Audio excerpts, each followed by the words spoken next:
অন্যদিকে প্রথম দফায় প্রার্থী তালিকা প্রকাশ করেছে বামফ্রন্টও। আমরা দেখলাম যে ফের তারুণ্যে ভরসা রাখল সিপিএম। সোমবার প্রথম দফায় 192 কেন্দ্রের প্রার্থী তালিকা প্রকাশ করেছে বামফ্রন্ট। মীনাক্ষী মুখোপাধ্যায়, দীপশিতা ধর, কলতান দাশগুপ্ত, সায়ন বন্দ্যোপাধ্যায়, সায়নদীপ মিত্রদের প্রার্থী করল সিপিএম। যাদবপুর থেকে প্রার্থী করা হলো বিকাশ রঞ্জন ভট্টাচার্যকে। প্রার্থী করা হয়েছে বাম আমলের 2 মন্ত্রীর ছেলেকেও।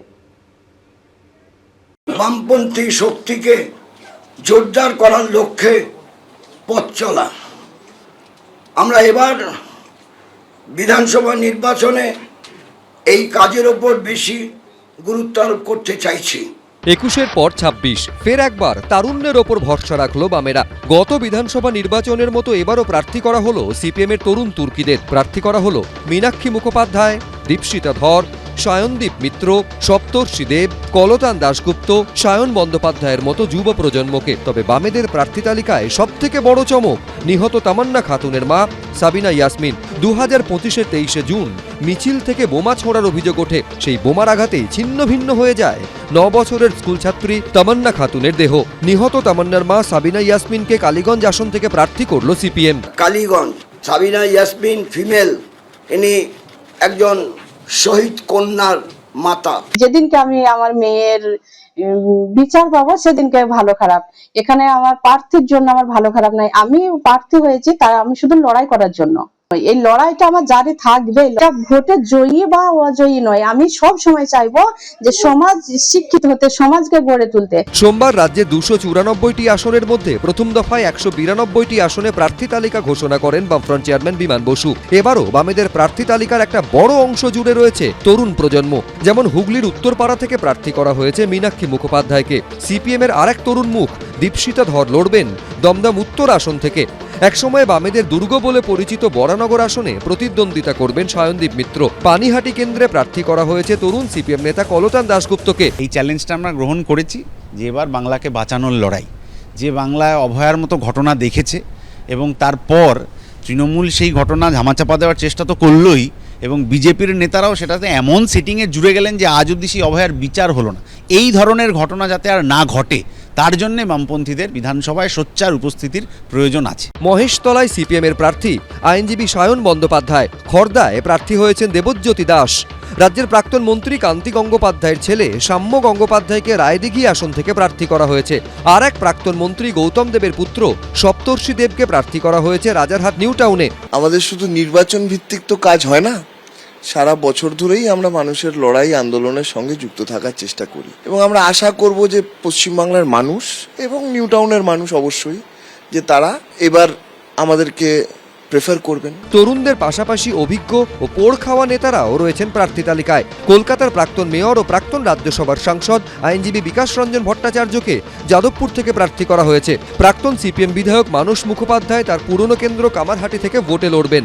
আর এক প্রাক্তন সিপিএম বিধায়ক দেবলীনা হেমব্রমকে প্রার্থী করা হয়েছে রানীবাঁধ আসনে। সিপিএম নেত্রী গার্গী চট্টোপাধ্যায় এবার প্রার্থী হয়েছেন নোয়াপাড়া আসনে। ঘোষণা হোক, আমাদের ওখানে তো কে ওখানে তৃতীয় হওয়ার জন্য দাঁড়াচ্ছে কোথায় সেই নিয়ে আমাদের মাথা ব্যথা নেই।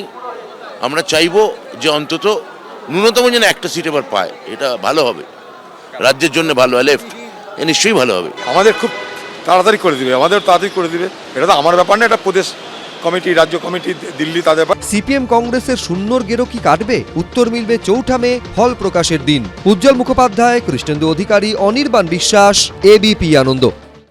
2016 সাল থেকে 2019 সাল পর্যন্ত বকেয়া ডিএ মিলবে 2 কিস্তিতে। গ্রুপ এ বি সি কর্মীদের ক্ষেত্রে বকেয়া ডিএ টাকা যাবে জিপিএফ অ্যাকাউন্টে। 2 বছর পরে টাকা তুলতে পারবেন সরকারি কর্মীরা। গ্রুপ ডি কর্মী এবং পেনশনভোগীদের বকেয়া ডিএর টাকা জমা পড়বে সরাসরি ব্যাংক অ্যাকাউন্টে। বিজ্ঞপ্তি দিয়ে জানালো অর্থ দফতর। রবিবার ভোটের দিন ঘোষণার 55 মিনিট আগে সোশ্যাল মিডিয়ায় বকেয়া ডিএ দেওয়ার ঘোষণা করেছিলেন মুখ্যমন্ত্রী। সোমবার সুপ্রিম কোর্টের নির্দেশ মেনে ডিএ দেওয়ার কথা জানিয়ে অর্থ দপ্তরের দেওয়া বিজ্ঞপ্তি সামনে এলো। 2008 সালের এপ্রিল মাস থেকে 2019 সালের ডিসেম্বর মাস পর্যন্ত বকেয়া ডিএ দেওয়ার যে নির্দেশ সুপ্রিম কোর্ট দিয়েছে তার ভিত্তিতে নোটিফিকেশন জারি করলো অর্থ দপ্তর। 2016 সালের জানুয়ারি মাস থেকে 2019 সালের ডিসেম্বর মাস পর্যন্ত 4 বছরের বকেয়া ডিএ দেওয়া হবে 2টো কিস্তিতে।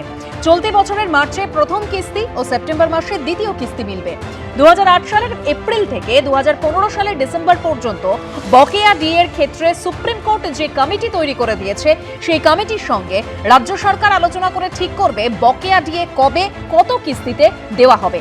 পরবর্তীকালে সেই বিষয়ে সিদ্ধান্ত জানিয়ে দেওয়া হবে। আমরা জয়টাকে এই হিসেবে দেখছিলাম যে ওনার যে অহংকারের দুর্গ, সেই দুর্গটাকে আমরা চুরমার করতে পেরেছি, আমরা সেই দুর্গটাকে ভাঙতে পেরেছি, অহংকারটাকে ভাঙতে পেরেছি।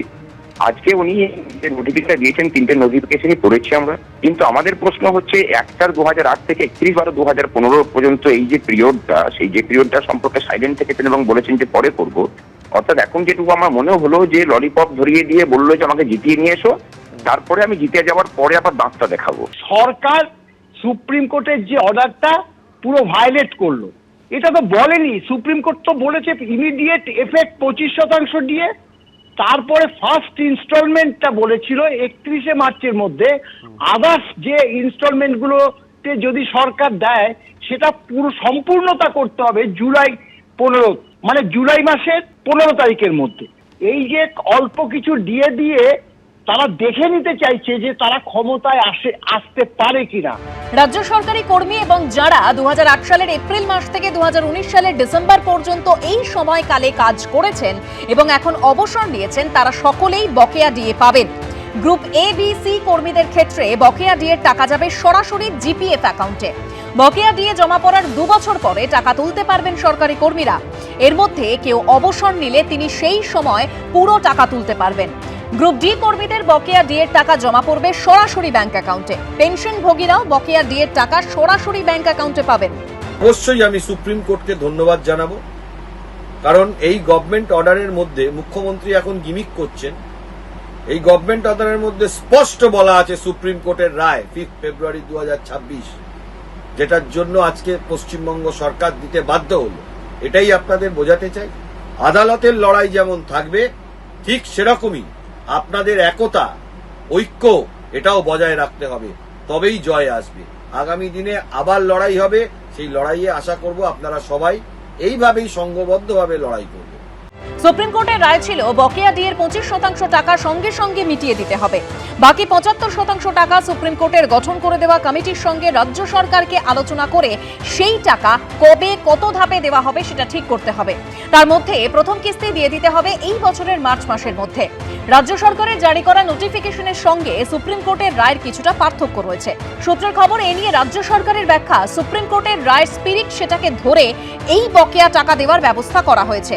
এই রায় সম্পূর্ণ কার্যকর করার জন্য যে পরিমাণ হিসেব করতে হবে এবং যে পরিমাণ টাকা প্রয়োজন সেই নিয়ে একাধিক জটিলতা রয়েছে। সুপ্রিম কোর্টের রায়ের পরেও প্রথমে বকেয়া ডিএ দেওয়া নিয়ে টালবাহানা করছিল রাজ্য সরকার। নির্দেশ কার্যকর করার সময় চেয়ে সুপ্রিম কোর্টে গেছিল রাজ্য সরকার। তার মধ্যেই রবিবার ভোট ঘোষণার আগে বকেয়া ডিএ নিয়ে সোশ্যাল মিডিয়ায় পোস্ট করেন মুখ্যমন্ত্রী। এবিপি আনন্দ। এবিপি আনন্দ, এগিয়ে থাকে, এগিয়ে রাখে।